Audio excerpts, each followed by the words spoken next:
Imagine standing in the security line. You have taken off your shoes, removed your belt, and put your laptop in a separate bin. You are stressed, you are tired, and you just want to get to your gate. But then, an agent pulls you aside. They don't ask about the water bottle you forgot in your bag. They ask for your phone. And then, they ask for your passcode. This isn't science fiction. And it isn't a scene from a dystopian movie. This is the reality of modern air travel and border protection. And if you think the Fourth Amendment fully protects your digital life when you are at an airport, you are in for a very rude awakening. Today we are going to have a very serious conversation about digital hygiene, privacy, and the 6 specific categories of data you need to wipe from your device before you even think about heading to the airport. We are going to break down exactly what agencies like the TSA and, more specifically, Customs and Border Protection are actually looking for, the technology they use to extract it, and how you can protect yourself from having your entire life downloaded into a government database. First, let's clear up a massive misconception that gets people in trouble. Most people think of the TSA as the people who scan your boarding pass and yell at you about liquids. And for domestic flights, that is usually the extent of it. However, the search authority at airports, especially when you are entering the country or crossing a border zone, falls under what is known as the border search exception. The Supreme Court has long held that the government's interest in protecting the border outweighs your individual privacy rights. For decades, this meant they could look through your suitcase. But now, your smartphone is your suitcase. It contains your papers, your correspondence, your photos, your financial records, and your deepest secrets. And the courts are still fighting over whether a phone should be treated differently than a physical bag. Until they decide, you are vulnerable. When we talk about deleting things, we aren't talking about hiding crimes. We are talking about protecting your privacy from misinterpretation. A text message sent in jest, a meme saved in a group chat, or a confidential work document can all trigger massive delays, device seizures, or entry denials if a border agent decides they look suspicious. Context is the first thing to die in a forensic search. An agent looking at your phone doesn't know your inside jokes, they don't know your relationship dynamics. They only see data. So, let's dive into the first and perhaps most dangerous category of things you need to remove, your messaging app history. I am talking about WhatsApp, Signal, Imsage, Telegram, and Facebook Messenger. You might think, I have nothing to hide. My texts are boring. But think about the sheer volume of communication you have generated over the last 5 years. Have you ever complained about a job? Have you ever made a dark joke about politics? Have you ever received a meme from a friend that, if taken completely out of context, could look radical or illicit? When an agent scrolls through your messages, they are looking for keywords. They are looking for intent to work illegally, intent to overstay a visa, or connections to groups they deem risky. If you have a friend who sends you edgy content, that content is now on your device. By association, you become a person of interest. But it goes deeper than just the text. It is the metadata. Who are you talking to? When do you talk to them? If you use Signal, that's great for encryption in transit. But if the app is unlocked on your phone and you hand that phone to an agent, the encryption is irrelevant. The message is right there on the screen. Before you fly, you should act as if anyone reading your texts is actively trying to misinterpret them. Back up your chats to a secure cloud that you are not logged into, and clear the local history. Or better yet, use disappearing messages by default so the history doesn't exist in the first place. The second thing you must delete, or at least heavily curate, is your photo and video library. This is where people get caught in the most awkward and damaging situations. We are not just talking about explicit content, though that is obviously a major privacy concern. We are talking about screenshots. How many times have you taken a screenshot of a funny tweet, a news article, or a financial transaction? Those screenshots sit in your camera roll, often forgotten. Let's say you have a screenshot of a cryptocurrency transaction to a border agent. That could look like money laundering or moving large sums of undeclared currency. Let's say you have a screenshot of a political protest.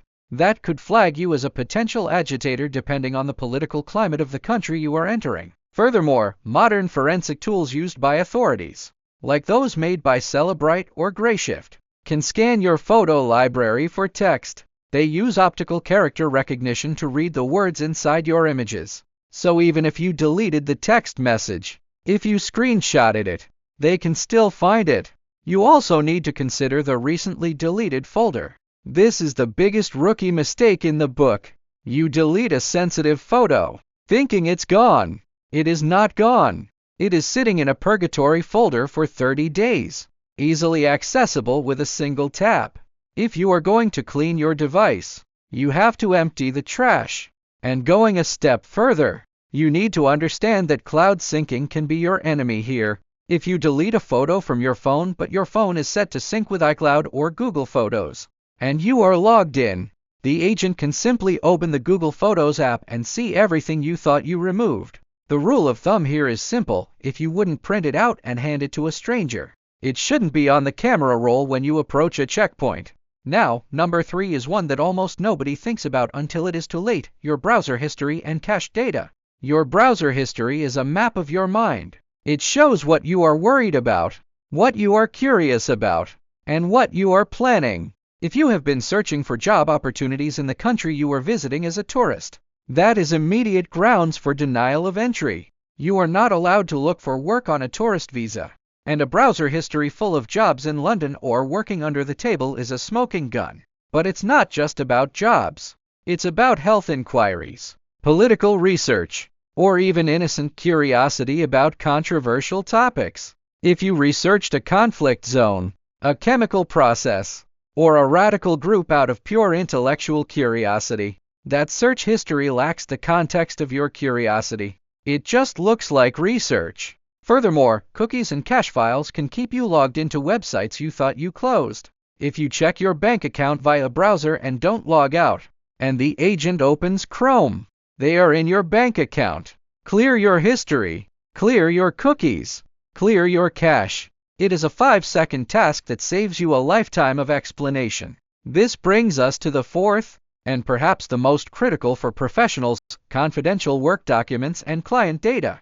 If you are a lawyer, a doctor, a journalist, or a corporate executive, you have a duty to protect the information entrusted to you. The attorney-client privilege, HIPAA regulations, and non-disclosure agreements do not magically create a force field around your phone at the border. While there are some specific guidelines for privileged material, arguing with a federal agent about case law while you are standing at customs is a losing battle. If your phone contains patient records, sensitive intellectual property, or the details of a merger that hasn't been announced, you are carrying a liability. If that device is seized, and they can seize devices for days, weeks, or months for forensic examination, that data is out of your control. You could be facing lawsuits from clients or termination from your job for a data breach. The best move here is to remove the local files. Store them on a secure, enterprise-grade cloud server that requires a 2-factor authentication key that you do not have on your person. If the data isn't on the device, it can't be searched. It really is that simple. Do not carry the crown jewels in your pocket. Number 5 is your social media apps. This is a tough one because we are all addicted to them. We treat Twitter, Instagram, TikTok, and Facebook as extensions of our personality. But border agents treat them as background checks. In fact, on some visa applications, the US government now explicitly asks for your social media handles. If you have the apps installed and logged in, you are handing them a live feed of your entire social network. They can look at who you follow. If you follow accounts that are flagged for extremism, even if you just follow them to keep tabs on what they are saying, you are associated with them in the eyes of the profiler. They can look at your direct messages. They can look at your likes. We have seen instances where people were denied entry or deported based on messages their friends sent them on WhatsApp or Facebook. It is not just about what you write, it's about what is written to you. The smartest move is to delete the apps entirely before you fly. You can reinstall them when you get to your hotel. If you can't bring yourself to delete them, at the very least, log out. And I mean really log out. Don't just close the app. Make sure the password is not saved in the autofill. Make it so that if someone taps that icon, they are met with a login screen, not your feed. This adds a layer of friction. An agent might ask you to log in, which brings up legal questions about compulsion, but it is much better than handing them an unlocked, logged-in device where they can scroll freely without even asking. And that leads us to number 6. The keys to the kingdom, your password managers and 2FA apps. This is the paradox of security. You use a password manager like 1Password or LastPass to be secure, but if that app is on your phone and accessible via FaceID, you have just given the keys to your entire digital existence to the person holding your phone. If they can open your password manager, they can access your bank, your email, your cloud backups, your medical records, everything. Many modern password managers have a travel mode or a specific feature designed for this exact scenario. When travel mode is engaged, it removes the vaults from your device locally. Even if the app is opened, the data isn't there. It can only be restored when you toggle it back on from a safe location. If your manager doesn't have this feature, you should seriously consider uninstalling the app for the duration of the flight. As for two-factor authentication apps like Google Authenticator or Authy, these are tricky because you might need them to log back in. However, keep in mind that these codes are the final barrier between a hacker or a government agency and your accounts. If they have your phone and your email is logged in, and they have your 2FA app, they can change your passwords and lock you out of your own life. Now that we have covered the 6 things to delete, I want to take a moment. If you are finding this breakdown useful, please hit that like button. It helps get this information to more travelers who might be walking into a privacy nightmare without realizing it. And if you want to stay ahead of the surveillance curve, make sure you are subscribed. Let's shift gears to the how. How do they actually do this? It is important to understand that there are 2 types of searches, a manual search and a forensic search. A manual search is just the officer tapping around on your screen. They look at your photos. They open your contacts. This is intrusive, but it is limited by the speed of human fingers. A forensic search is a different beast entirely. This involves connecting your phone to a device like a OFT universal forensic extraction device. These are little gray boxes, often sold by companies like Cellebrite, that are designed to bypass locks, copy data, and analyze it. They can pull deleted text messages, call logs, location history from the GPS cache, and even data from third-party apps. They can map out everywhere you have been for the last year. They can build a link graph showing everyone you communicate with most frequently. This is why deleting something by just hitting the trash can icon isn't always enough for a forensic search, although it helps against a manual one. To truly be safe, the data shouldn't be on the flash storage of the phone at all. This is why the burner phone strategy is used by high-level executives and journalists. They buy a cheap phone, put a local SIM card in it, and put nothing on it but the bare essentials. When the trip is over, they wipe it or destroy it. You probably don't need to go to that extreme for a family vacation, but understanding the capability of the technology should make you think twice about what you carry. There is also a massive legal distinction regarding how you lock your phone.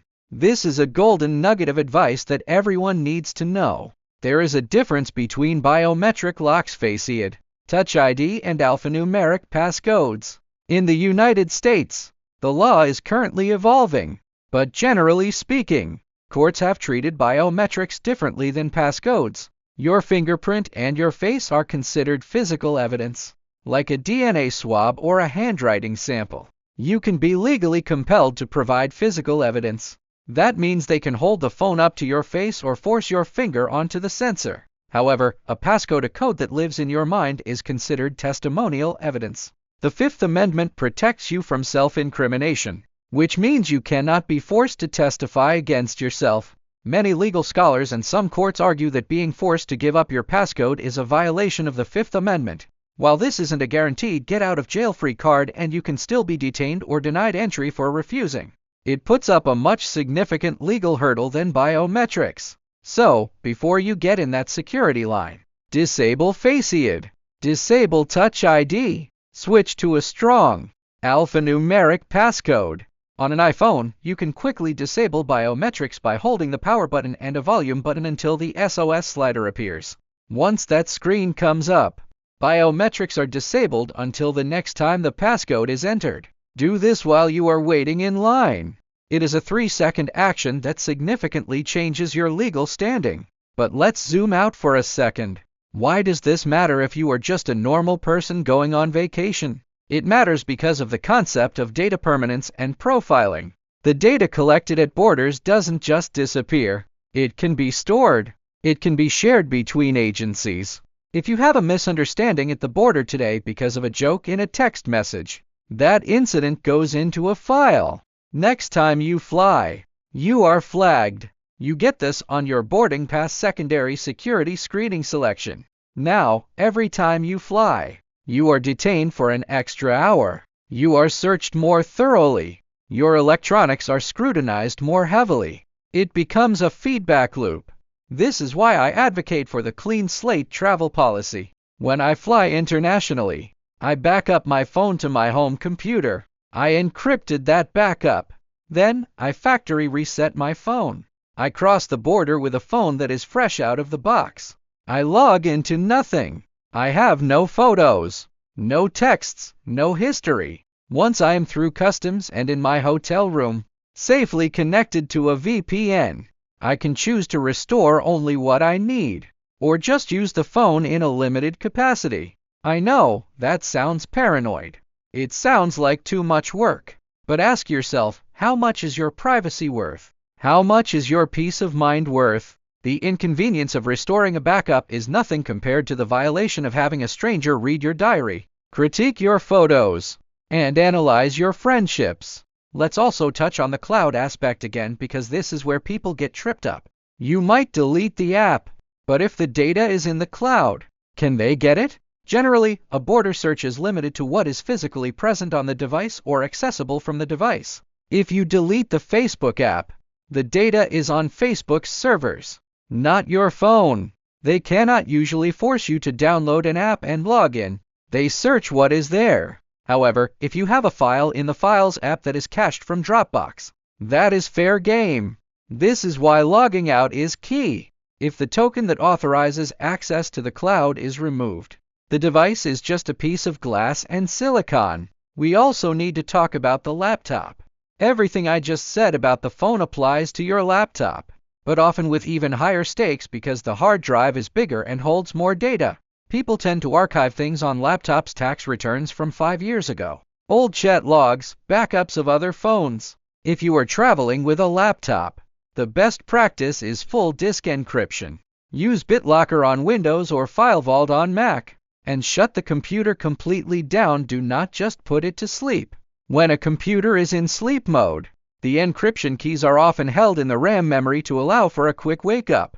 A sophisticated attack known as a cold boot attack can theoretically pull those keys. When the computer is powered off, the keys are gone. The data is just scrambled noise to anyone without the password. There is a psychological element to this as well. When you are in that interrogation room, or even just at the booth, the power dynamic is designed to make you compliant. They have the badge, the gun, and the stamp that lets you go home. They will ask you questions designed to trip you up. Is there anything on this phone we should know about? Why did you delete your chat history if you have nothing to hide? These questions are traps. If you say no, and they find something they consider questionable, you have now lied to a federal agent, which is a crime in itself, often a bigger crime than whatever was on the phone.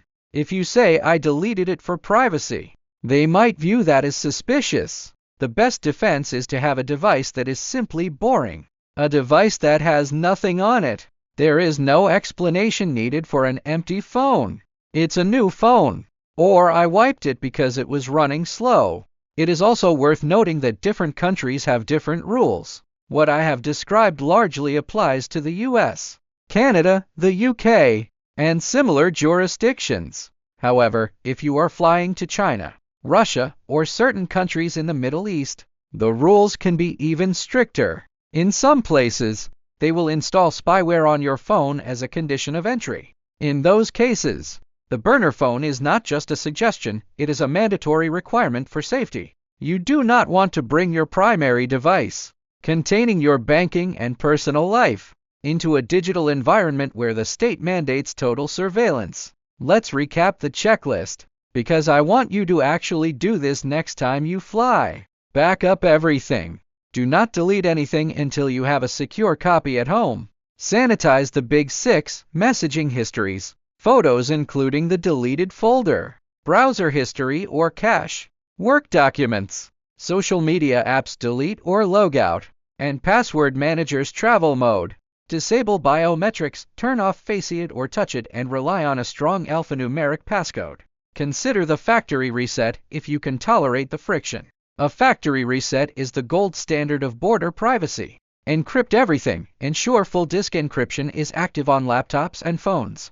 Power down. Turn devices off completely when approaching the checkpoint to clear RAM and ensure encryption is fully sealed. Travel used to be about the adventure of the destination. Now, the adventure begins and sometimes ends at the security checkpoint. The definition of baggage has changed.